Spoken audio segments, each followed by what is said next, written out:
malaking bagay sa panahon ngayon, ang online selling. Kung ikaw ay isang negosyante or nagbabalak magtayo ng negosyo, para sa iyo ang video na. Ano nga ba ang online selling? Ang online selling ay proseso ng pagbibenta ng produkto o serbisyo gamit ng internet.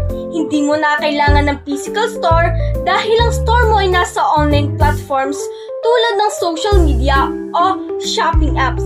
Halimbawa, kapag nag-post ka ng product sa Facebook o Shopee, nagme-message ang customer, nag-order at ipapadala mo ang item. Ayon ang online selling. Sa madaling salita, from post to order to delivery, lahat nangyayari online. Narito ang ilan sa mga benepisyo. Mas malawak ang reach ng customer. Pangalawa, mas mababa ang gastos kumpara sa physical store. Pwede mong gawin kahit nasa bahay ka lang. Flexible ang oras ng pagtatrabaho.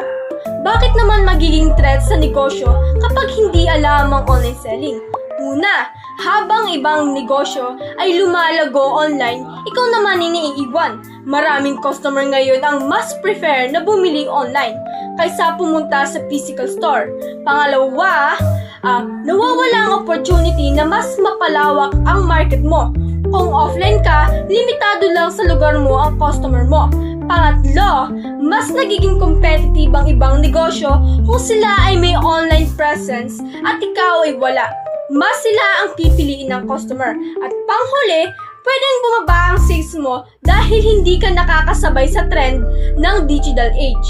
Sa Pilipinas, ito ang mga commonly app na ginagamit para sa online selling business. Una, Facebook Marketplace. Pangalawa, Shopee. Pangatlo, Lazada, TikTok Shop, at saka Instagram. Kung gusto mo talaga mag-umpisa ng online selling business, ito lang ang mga basic steps na dapat mong gawin. Una, pumili ng product na ibebenta. Pangalawa, mag-research ng mga presyo at demand. Pangatlo, gumawa ng account sa online platform. Pangapat, mag-post ng malinaw at magandang pictures ng iyong product na ibebenta. Panglima, makipag-usap ng maayos sa mga customers na bibili ng iyong product. At kung gusto mo talagang matuto ng mas advanced na strategy, maglalagay kami ng link sa description. Dito lang yan sa may baba kung saan may tutorial mula sa mga expert at actual online sellers. Hindi kailangan mag-online selling. Ngunit mahalaga na alam mo ito upang hindi mapag-iwanan ng iyong negosyo at mapakinabangan ng mga oportunidad. Always remember, mas lamang ang may alam.